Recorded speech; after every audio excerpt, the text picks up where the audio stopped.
Doctor ortho Ayurvedic oil और capsule, अब दर्द भी घुटने टेकेगा। इंटरनेशनल योगा डे से पहले सीएम नायब सिंह सैनी का योग प्रैक्टिस, कपालभाति अनुलोम विलोम किया। स्पीकर कल्याण ने सीएम का साथ दिया।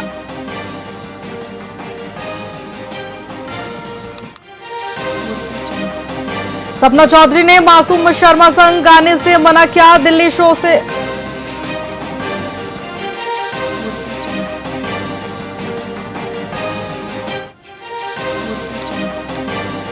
इंटरनेशनल योगा डे से पहले सीएम नायब सिंह सैनी की योग प्रैक्टिस, कपालभाति अनुलोम विलोम किया। स्पीकर कल्याण ने सीएम का साथ दिया।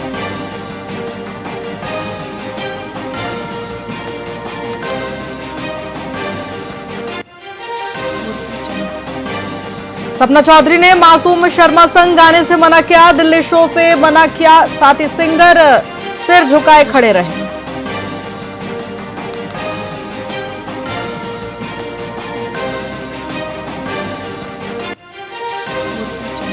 एनसीआर सीमा रिशेड्यूलिंग पर अहम बैठक दिल्ली में होगी। एनसीआर प्लानिंग बोर्ड की बैठक, एनसीआर पुनर्गठन से हरियाणा पर बड़ा असर।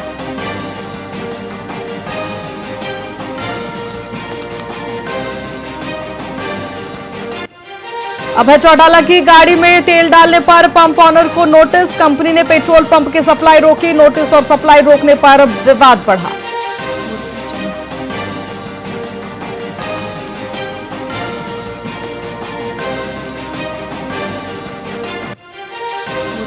हरियाणा के सभी जिलों में बारिश का येलो अलर्ट जारी। अगले 3 दिन बारिश के आसार बने। फतेहाबाद में तेज बारिश से जल भरा।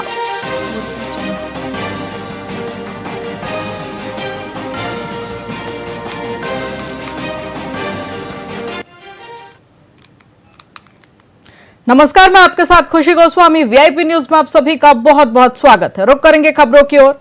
हरियाणा के पानीपत में एक मामूली विवाद हिंसक रूप ले बैठा, जहां गली में रैंप बनाने को लेकर पड़ोसियों ने एक परिवार पर जानलेवा हमला कर दिया। इस निर्मम पिटाई में बुजुर्गों और बच्चों सहित परिवार के कई सदस्य घायल हो गए। घटना का पूरा वाकया पास लगे सीसीटीवी कैमरे में कैद हो गया, जिसमें स्पष्ट दिख रहा है कि कैसे पड़ोसियों ने परिवार को बीच गली में घेरकर बेरहमी से पीटा। सभी घायलों को इलाज के लिए सामान्य अस्पताल ले जाया गया है, जहां पीड़ित परिवार ने पुलिस से त्वरित कार्रवाई की मांग की है।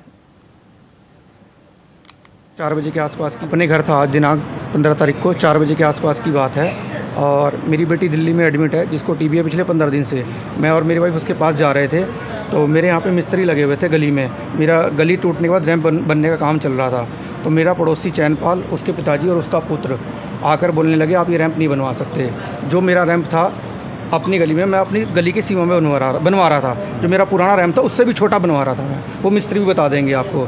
रैंप नहीं बनवा सकते, इस बात को झगड़ा करने लग गया मेरे साथ आके। और मेरी मम्मी समझाने के लिए आई। मेरी मम्मी को गली में ही 2-3 थप्पड़ मार दिए कान के ऊपर, जिससे मेरी माँ को चोट भी लगी हुई है बहुत। और गली हमारे घर में कोई भी नहीं था। मेरा लड़का रैंप बना लग रहा, लुका यहाँ पर नहीं देने का हमारी जगह हमारा घर, और इतना ही ज्यादा चौधरी बन रहा हमारे मोहल्ले में। इन्होंने ही करा, पड़ोसियों ने ही सामी सेल्ट वाला मरा है। ये तो 5-6 थे, हम अकेले ही थे। अपने घर था। आज दिनांक यमुनानगर की जिला जेल में एक रक्तदान शिविर का आयोजन किया गया, जिसमें कैदियों और जेल कर्मचारियों ने बढ़ चढ़कर हिस्सा लिया। इस शिविर में बड़ी संख्या में लोगों ने रक्तदान कर समाज के प्रति अपनी जिम्मेदारी निभाई। साथ ही जिला जेल के डिप्टी विवेक सांगवान और डॉक्टर शुभम ने शिविर की महत्ता बताते हुए कहा कि रक्तदान न केवल शरीर को स्वस्थ रखता है, बल्कि किसी भी आपातकालीन स्थिति में जीवन बचाने में भी सहायक होता है। उन्होंने इस पुनीत कार्य के लिए सभी रक्तदाताओं की सराहना की और भविष्य में भी ऐसे आयोजनों को प्रोत्साहित करने की बात कही।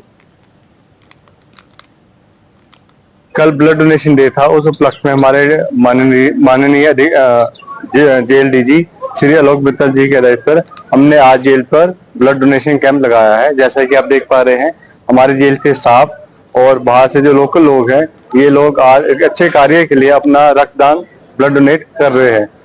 ब्लड डोनेट करने से अपना कोई भी आपको बीमारी नहीं होती, जैसे हार्ट की जो प्रॉब्लम है या हार्ट अटैक आ जाता है, उसके लिए भी अच्छा है और देश के लिए भी अच्छी चीज है।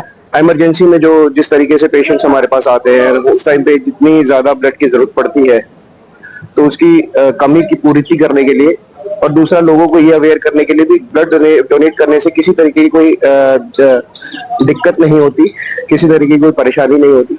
आप बेझिझक आप ब्लड डोनेट कर सकते हैं। कल ब्लड यमुनानगर से एक हैरान कर देने वाला मामला सामने आया है, जहां एक बुजुर्ग किसान गुरुदेव सिंह को प्रेम जाल, साजिश और धोखे में फंसाकर करोड़ों रुपए की जमीन हड़प ली गई। गुरुदेव सिंह और उनके परिवार का आरोप है कि कुछ लोगों ने योजनाबद्ध तरीके से किसान को अपने जाल में फंसाया, फर्जी दस्तावेज तैयार करवाए और उनकी करीब 1.25 करोड़ रुपए प्रति एकड़ कीमती कृषि भूमि को बेहद कम कीमत पर बेच दिया गया। मार्च 2026 में किसान के अचानक लापता होने से परिवार सदमे में था। साथ ही परिजनों ने बच्चों के प्रयासों से गुरुदेव सिंह को छुड़ाया। अब परिवार इंसाफ की गुहार लेकर एसपी कार्यालय पहुंचा है और आरोपियों के खिलाफ अपहरण, धोखाधड़ी, जमीन हड़पने और जान से मारने की धमकी देने जैसी गंभीर धाराओं में कार्रवाई की मांग कर रहा है। तहसील में अपने बच्चों के नाम, अपने परिवार के, अपनी जो वसीयत है वो करवाने के लिए गया था। और वहाँ पे जो जैसे ही मेरे को सतिंदर जो है धर्मकोट को पहले से जानता था, और जैसे वो मिला उसके बाद मेरे को अमन जोगीवाड़े के पास ले गया। और उसके बाद उसने मेरे को चाय पिलाई और चाय में ऐसा नशीला पदार्थ पिलाया। उसके बाद मेरे को कोई पता रहा जी, और मेरे को कभी कहीं ऐसी टोरी बनाए रखा था जी, कभी हॉस्पिटल में, कहीं मतलब होटल में ऐसे मतलब। और मेरे को ऐसे ब्लैकमेल किया जी, फिर इन्होंने मारते थे, छेदते भी थे, पीटते भी थे। और उसने ये भी बात कही अब तेरे घर वालों तक भी बात जाली, और तेरा जो बनना तो बन गया, अब तक ना घर कर है तहसील में। सिरसा पुलिस ने नशा तस्करों के खिलाफ एक विशेष अभियान के तहत बड़ी कार्रवाई की है। सीआईए एलानाबाद पुलिस ने गश्त के दौरान 3 युवकों को गिरफ्तार कर उनके कब्जे से 10 किलो 9 ग्राम डोडा पोस्त भी बरामद किया है। साथ ही पुलिस ने जब फोहड़का गांव के पास एक कार को रोकने का प्रयास किया तो कार सवार युवकों ने भागने की कोशिश की। तलाशी लेने पर अनिल कुमार और गौतम नाम के 2 युवकों से 7 किलो 886 ग्राम डोडा पोस्त मिला। वहीं एक अन्य कार्रवाई में तलवाड़ा खुर्द के पास सोनू कुमार नाम के युवक से 2 किलो 123 ग्राम डोडा मिला। साथ ही पुलिस ने सभी आरोपियों के खिलाफ एनडीपीएस एक्ट के तहत मामला दर्ज कर आगे की जांच शुरू कर दी है।